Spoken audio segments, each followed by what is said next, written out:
31 de diciembre de 1941. Pearl Harbor, territorio de Hawái, 10:27 de la mañana.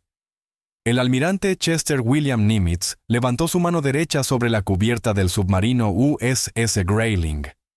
24 días antes, aviones portados japoneses habían destrozado la flota del Pacífico. 5 acorazados yacían hundidos en el lodo del puerto.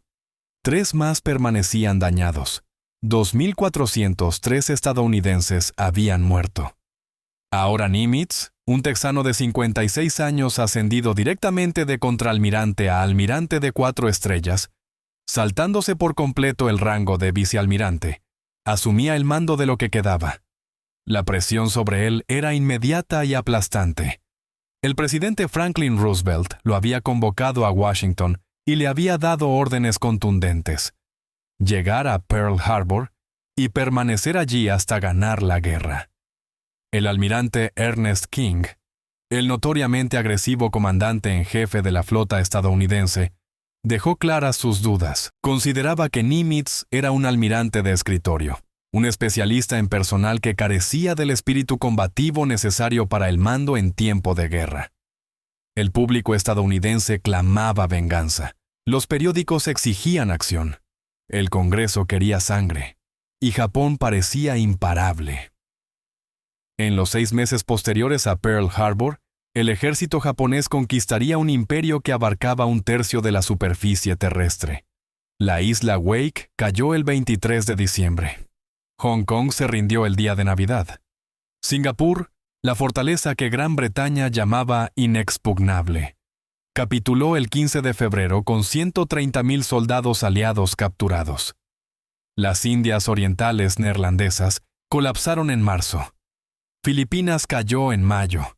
Submarinos japoneses bombardearon la costa de California. Sus portaaviones atacaron Ceilán y expulsaron a la Marina Real del Sudeste Asiático. Cada semana traía noticias de nuevos desastres. Contra este tsunami de conquistas, Nimitz comandaba apenas 3 portaaviones operacionales. La fuerza de ataque de portaaviones de élite japonesa, el Kido Butai, desplegaba 6 portaaviones de flota con los mejores aviadores navales del mundo. Los números eran brutales, la presión era abrumadora. Todos, desde Washington hasta sus propios oficiales de Estado Mayor, esperaban que Nimitz hiciera lo que haría cualquier comandante agresivo: contraatacar, atacar, perseguir a la flota japonesa y pelear. Nimitz se negó. Y esa negativa, esa paciencia calculada frente a la presión abrumadora de actuar, salvó a la flota del Pacífico y ganó la guerra. La devastación que Nimitz heredó en Pearl Harbor era peor de lo que la mayoría de los estadounidenses comprendía. 8 acorazados habían estado amarrados en Battleship Row cuando los aviones portados japoneses atacaron a las 7:55 de la mañana del 7 de diciembre de 1941.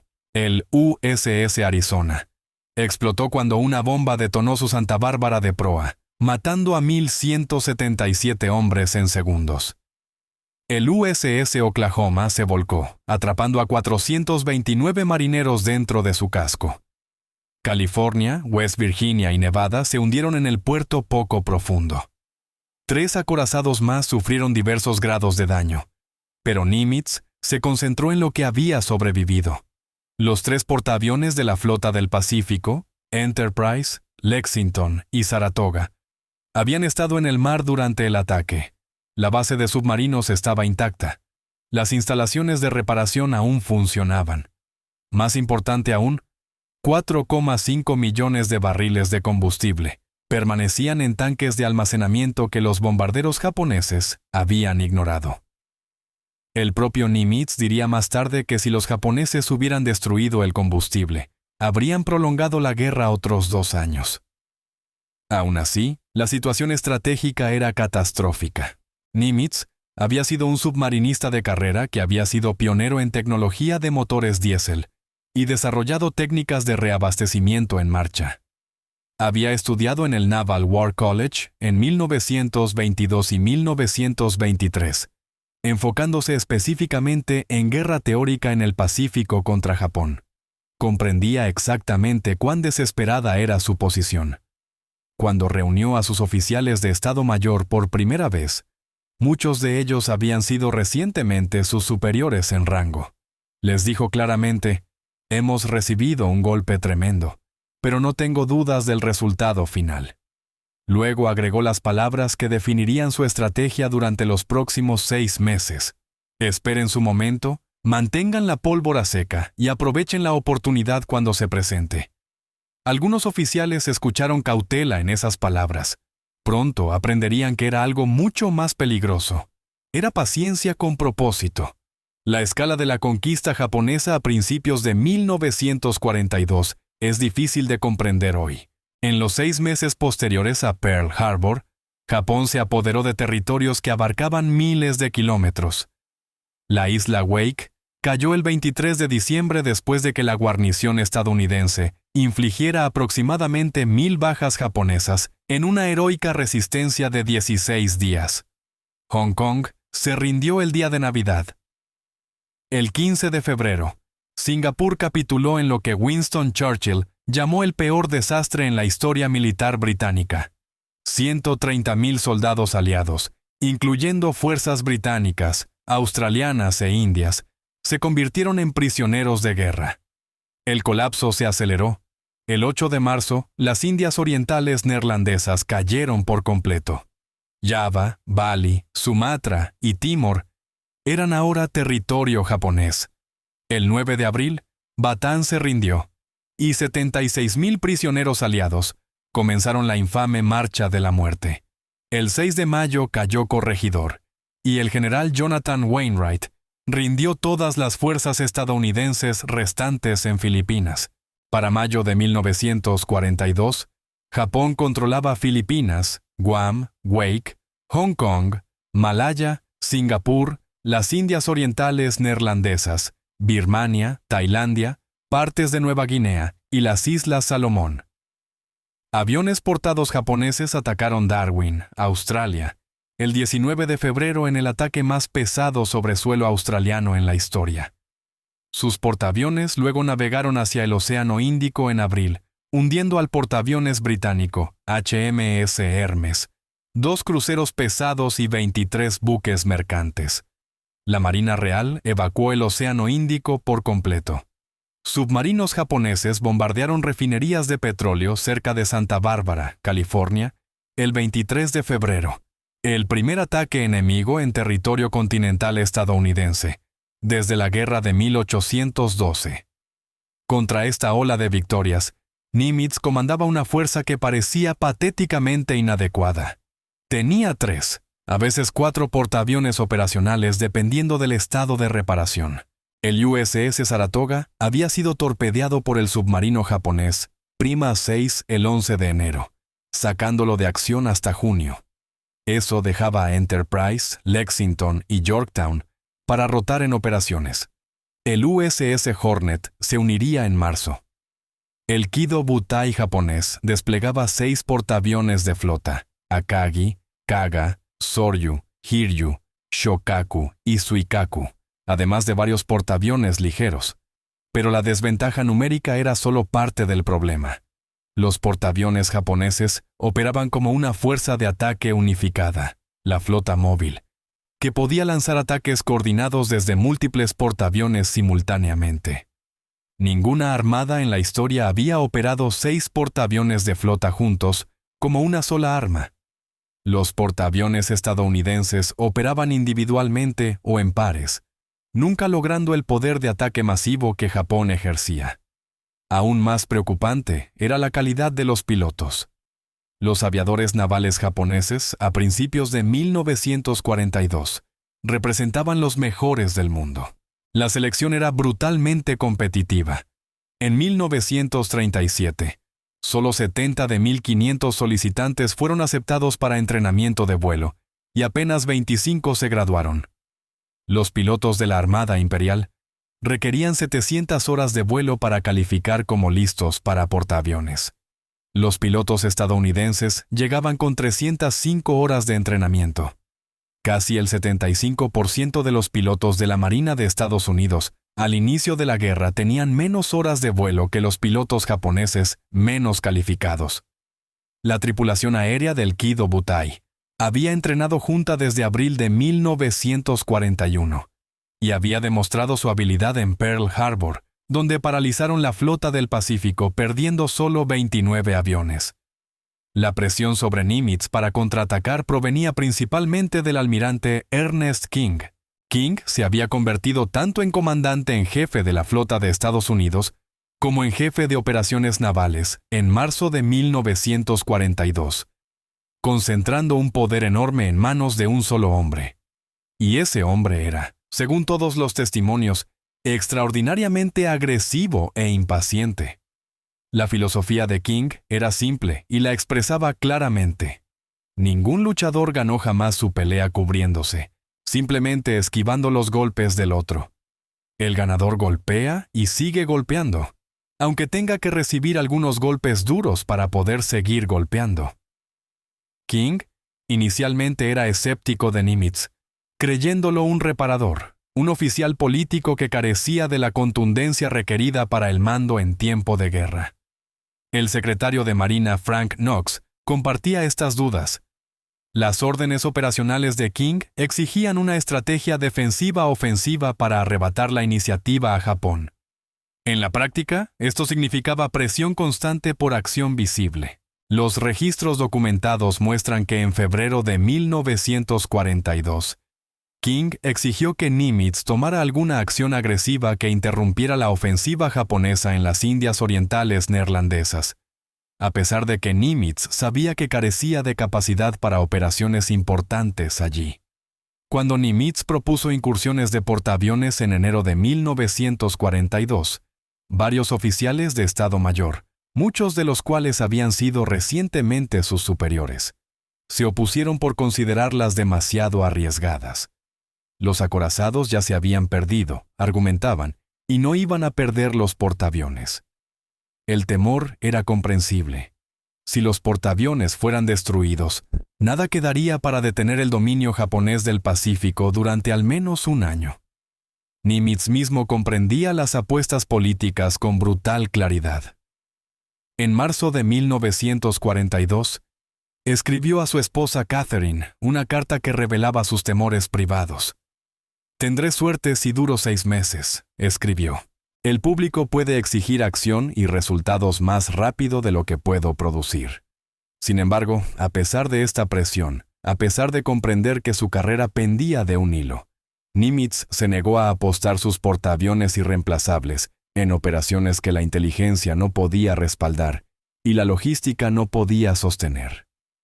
La razón más crítica por la que Nimitz resistió la persecución agresiva era simple. No podía ver al enemigo. A principios de 1942, los descifradores de códigos estadounidenses en la estación Haipo en Pearl Harbor estaban casi ciegos a las intenciones y movimientos japoneses. El código naval japonés JN-25 presentaba un desafío enorme. Según documentos desclasificados de la Agencia de Seguridad Nacional, en el momento de Pearl Harbor, ni un solo mensaje JN-25 de los 12 meses anteriores había sido leído. Solo aproximadamente el 4% del libro de códigos, roughly 2,000 de 27,500 grupos de códigos, había sido recuperado para agosto de 1941. Estos eran principalmente numerales y frases estereotipadas. Peor aún, los japoneses cambiaron su libro aditivo el 4 de diciembre de 1941, solo 3 días antes de Pearl Harbor, forzando a los criptoanalistas a comenzar de nuevo virtualmente desde el principio. El comandante Joseph Rochford dirigía la estación Haipo desde un sótano sin ventanas que su equipo apodaba La Mazmorra. El genio excéntrico a menudo usaba pantuflas y una bata sobre su uniforme caqui, pasando días sin bañarse durante sesiones intensivas de descifrado. Su equipo hizo progresos graduales, pero fue agonizantemente lento.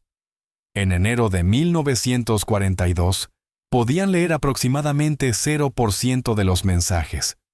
Para febrero, podían identificar frases fragmentarias que a veces revelaban objetivos. Para abril, podían leer quizás el 20% de los grupos de códigos, suficiente para proporcionar advertencia de la operación del Mar del Coral. Solo para junio de 1942 pudo Rochefort entregar la inteligencia que permitiría la emboscada de Midway.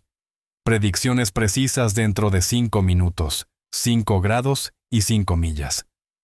Esta ceguera de inteligencia hacía que la persecución agresiva fuera suicida. Nimitz no podía verificar las ubicaciones de la flota japonesa. No podía predecir el momento operacional. No podía evaluar la fuerza enemiga antes de comprometerse al combate. Navegar agresivamente hacia aguas donde el Kido Butai japonés podría estar esperando, sin saber si el enemigo estaba allí o dónde exactamente estaban posicionados, habría sido apostarlo todo a la suerte. Y a principios de 1942, la suerte no era algo en lo que Estados Unidos pudiera permitirse confiar. Más allá de la inteligencia, las realidades logísticas brutales limitaban las opciones de Nimitz. La flota del Pacífico en diciembre de 1941 poseía solo 11 petroleros en total, y solo 4 eran capaces de reabastecimiento en marcha. Una sola fuerza de tarea de portaaviones, un portaaviones, 2 cruceros, 4 destructores, consumía aproximadamente 5.800 barriles de combustible por día a velocidad de patrulla de 15 nudos, a velocidades de combate de 30 nudos. El alcance de un portaaviones clase Lexington caía de 9.500 millas náuticas a solo 2.700 millas náuticas. Una autonomía de menos de 4 días. Las consecuencias de esta escasez casi resultaron catastróficas. El 23 de enero de 1942, el petrolero USS Neches fue torpedeado por el submarino japonés Pila 6 mientras escoltaba la fuerza de tarea del almirante William Halsey hacia una incursión planeada en la isla Wake. La operación tuvo que ser cancelada por completo porque, como señalan los registros oficiales, la fuerza no podía proceder sin reabastecerse en el mar, y el comandante en jefe de la flota del Pacífico no tenía otro petrolero disponible. La pérdida de un solo petrolero había neutralizado una fuerza de tarea de portaaviones completa. Las distancias involucradas eran asombrosas. Pearl Harbor a la isla Wake era aproximadamente 2.000 millas náuticas. Pearl Harbor a las Islas Marshall era aproximadamente 2.100 millas náuticas. Pearl Harbor a Tokio era aproximadamente 3.340 millas náuticas. Pearl Harbor a Nueva Guinea vía el Mar del Coral era más de 3.500 millas náuticas. Al oeste de Pearl Harbor no había bases avanzadas ni fondeaderos protegidos para operaciones de portaaviones. Midway ofrecía instalaciones limitadas. Australia estaba a miles de kilómetros de distancia. Estas restricciones hacían imposibles las operaciones ofensivas sostenidas. Las fuerzas de tarea requerían reabastecimiento cada 6 o 7 días. Un solo petrolero dañado o una persecución extendida podría dejar varada a una fuerza entera lejos de aguas amigas, donde submarinos japoneses, aviones terrestres y el Kido Butai podrían encontrarlos. Si Nimitz hubiera cedido a la presión y perseguido agresivamente, sus portaaviones habrían enfrentado a un enemigo con superioridad táctica abrumadora en múltiples dimensiones. El torpedo japonés tipo 93, conocido como Long Lance, representaba la ingeniería naval en su máxima expresión. Medía 9 metros de largo. Llevaba una cabeza de guerra de 490 kilogramos, 50% más grande que los equivalentes occidentales, y podía golpear objetivos a 20.000 metros mientras corría casi sin estela, gracias a propulsión de oxígeno puro. En la batalla de la isla Savo en agosto de 1942, cruceros japoneses lanzando 45 torpedos, Long Lance, hundieron 4 cruceros aliados en minutos. Los barcos estadounidenses no tenían contramedidas ni arma equivalente. La doctrina de combate nocturno japonesa se había perfeccionado durante décadas. Vigías de élite, entrenados con binoculares nocturnos de 21 centímetros de clase mundial, podían identificar objetivos antes que los barcos estadounidenses equipados con radar. Las tácticas japonesas pedían que hidroaviones lanzaran bengalas, silueteando buques enemigos mientras se lanzaban torpedos desde más allá del alcance visual. Los combates nocturnos a principios de 1942 habrían favorecido fuertemente a Japón. Los pilotos japoneses a principios de 1942 representaban los mejores aviadores navales del mundo. El entrenamiento de la Armada Imperial requería 700 horas de vuelo para calificar versus solo 305 horas para pilotos estadounidenses.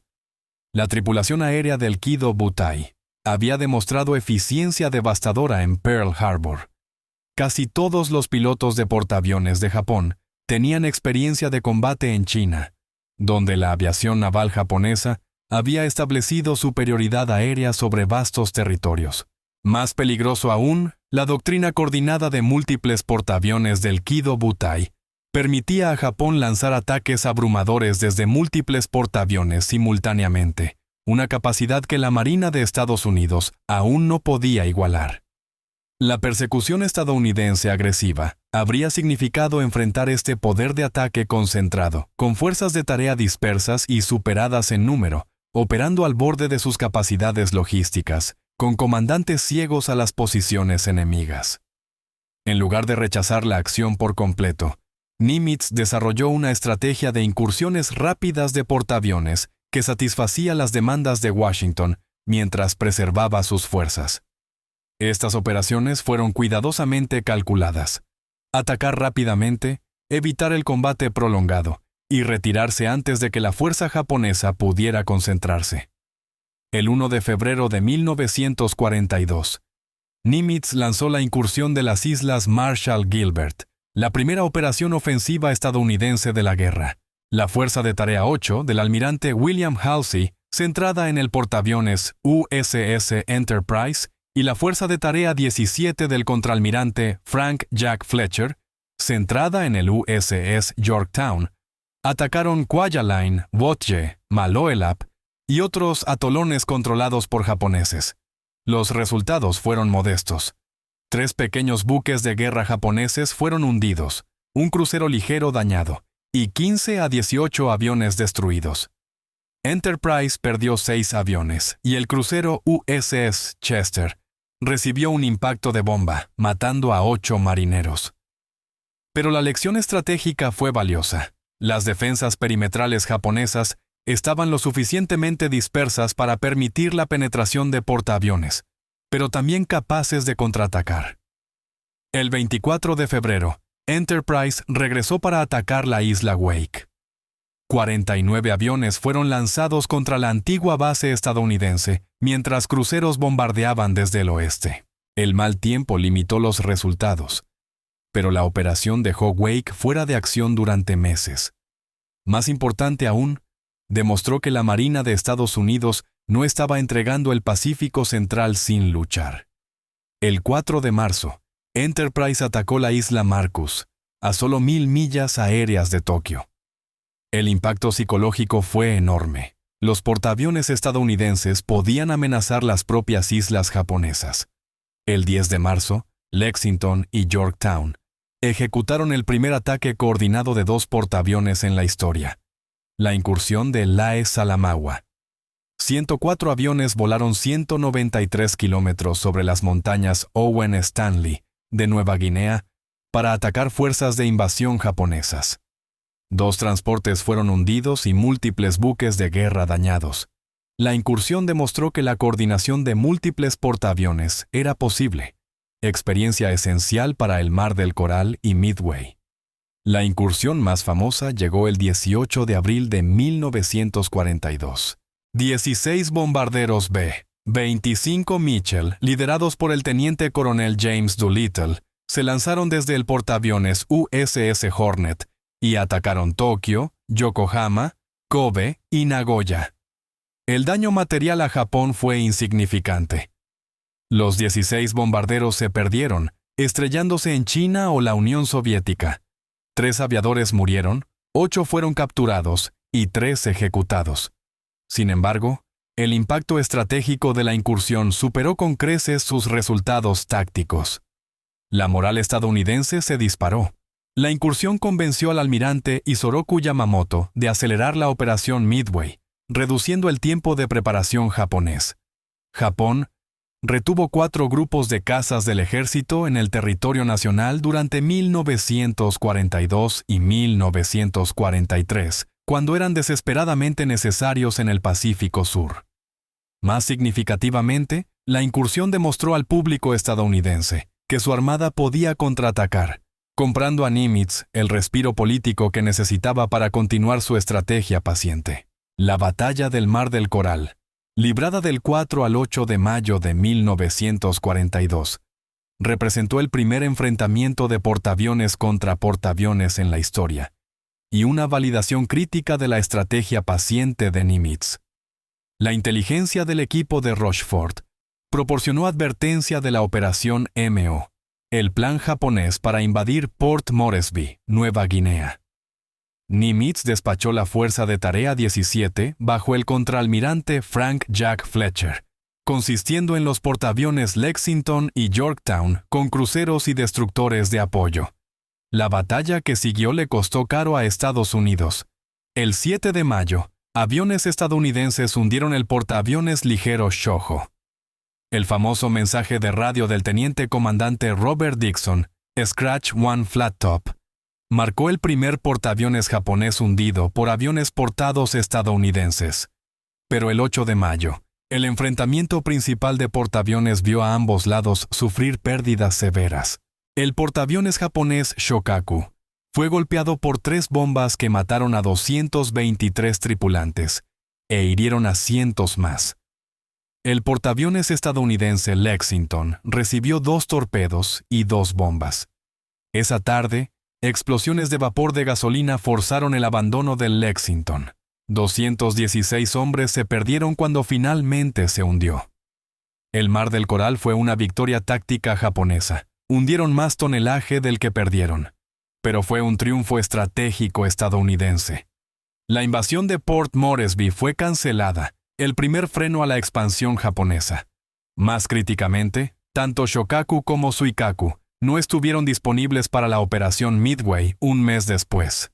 Shokaku requería reparaciones extensas y el grupo aéreo de Suikaku había sido diezmado y necesitaba reconstitución. Los japoneses enfrentarían a los portaaviones de Nimitz en Midway, con 4 portaaviones de flota en lugar de 6. Para finales de mayo de 1942, cada elemento de la estrategia defensiva de Nimitz convergió. La inteligencia había madurado dramáticamente. El equipo de Rochefort ahora podía leer JN-25 con suficiente claridad para identificar el objetivo de Japón, Midway. Podían predecir la fecha del ataque, 4 de junio. Podían especificar la ruta de aproximación desde el noroeste en rumbo 325 grados. Podían estimar el punto de contacto inicial a 175 millas de Midway, aproximadamente a las 0600 horas. Podían nombrar los portaaviones atacantes, Akagi, Kaga, Soryu y Hiryu.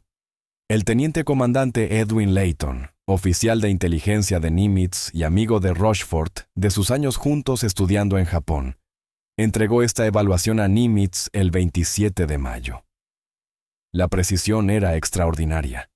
Cuando Nimitz preguntó dónde estarían los japoneses, Layton respondió: rumbo 325 grados, distancia 175 millas de Midway, a las 0600 horas.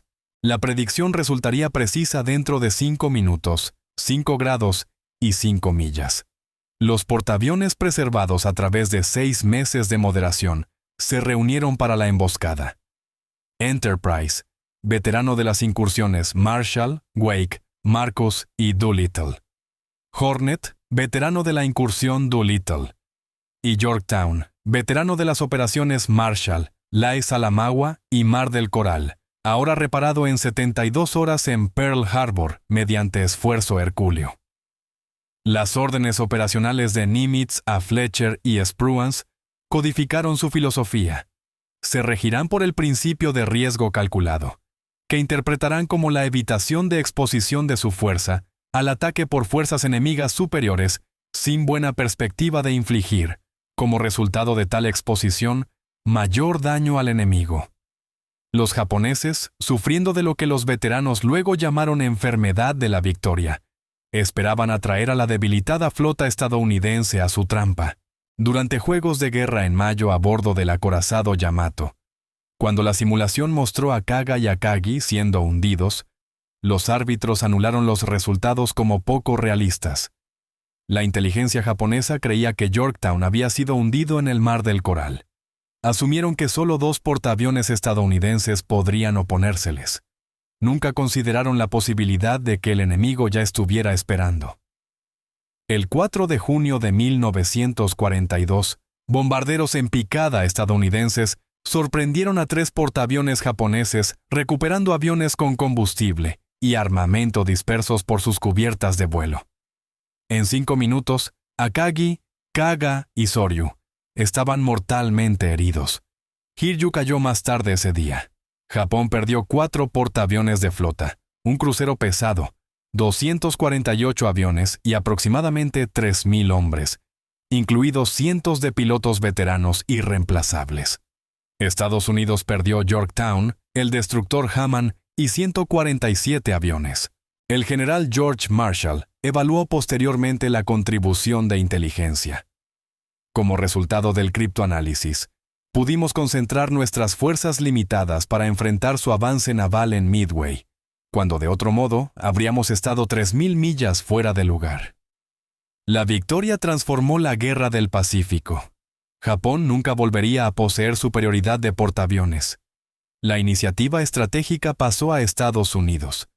Pero la victoria solo fue posible por las decisiones que Nimitz tomó 6 meses antes. El contrafactual es aleccionador. Si Nimitz hubiera perseguido agresivamente a principios de 1942 y perdido 1 o más portaaviones en el proceso, las consecuencias habrían sido catastróficas. Con solo Saratoga permaneciendo en reparación hasta junio, Japón habría tenido 6 o más meses de reinado libre en el Pacífico. Ningún nuevo portaaviones clase Essex se habría comisionado hasta finales de 1942. Midway probablemente habría caído. Hawái mismo habría enfrentado amenaza. Las líneas de comunicación a Australia podrían haberse cortado. Los historiadores y juegos de guerra del Naval War College sugieren que sin la ventaja de inteligencia y la preservación de portaaviones lograda, las fuerzas estadounidenses siempre pierden en Midway. La moderación de Nimitz no fue timidez, fue la precondición esencial para la victoria. Al negarse a apostar sus portaaviones irreemplazables contra la superioridad táctica japonesa, mientras estaba ciego a las posiciones enemigas y limitado por la logística, preservó la fuerza necesaria para explotar la única oportunidad donde la inteligencia, la preparación y la fortuna pudieran converger. La negativa del almirante Nimitz a perseguir agresivamente a las fuerzas japonesas a principios de 1942 se erige como uno de los grandes ejemplos históricos de paciencia estratégica bajo presión. Enfrentó a un enemigo con superioridad de portaaviones 2-1, torpedos superiores, dominio del combate nocturno y pilotos mucho más experimentados. Operó con inteligencia que podía leer menos del 5% de las comunicaciones japonesas y logística, que limitaba las operaciones de fuerzas de tarea a 6 o 7 días entre reabastecimientos. Sus superiores dudaban de su agresividad. El público exigía acción. Sus pares advertían contra perder lo que quedaba de la flota. Contra toda esta presión, Nimitz eligió la moderación, no la pasividad, sino el hostigamiento calibrado a través de incursiones rápidas que construyeron experiencia de tripulación, reunieron inteligencia y mantuvieron el espíritu ofensivo sin arriesgar un enfrentamiento decisivo contra fuerzas superiores. Cuando la inteligencia maduró, cuando la logística mejoró, cuando la batalla del Mar del Coral debilitó la fuerza de portaaviones de Japón, Nimitz atacó. El resultado transformó la Guerra del Pacífico. Lo sorprendente no es que Nimitz ganara en Midway. Lo sorprendente es que habría perdido todo haciendo lo que todos esperaban que hiciera: atacar agresivamente en los meses cuando tal acción habría sido suicida. Su sabiduría residió en comprender que el camino a la victoria a veces requiere la disciplina de esperar. Como escribió el historiador E.B. Potter sobre Nimitz, fue agresivo en la guerra sin odio, audaz sin dejar nunca de sopesar los riesgos. Los 6 meses entre Pearl Harbor y Midway demostraron que a veces el acto más agresivo es saber cuándo no actuar. Lo que los registros oficiales no enfatizan es cuán cerca estuvo Nimitz de ser relevado del mando. Las cartas a su esposa revelan un hombre consciente de que su carrera pendía de un hilo cada día. La decisión de esperar, de preservar, de negarse a perseguir, contradecía todo instinto militar de la época. No hay medallas para la paciencia en tiempo de guerra. No hay titulares para las batallas que nunca se libraron. Sin embargo, fue precisamente esa disciplina de no actuar la que permitió la victoria decisiva cuando llegó el momento. La historia militar enseña que el valor a menudo se encuentra en saber qué batallas evitar, no solo en las que se ganan. Si están viendo esto, nos gustaría invitarlos a compartir en los comentarios desde donde nos siguen y si alguien en su familia sirvió en la Segunda Guerra Mundial o si conocieron de estos eventos. Sus historias son parte de esta historia también.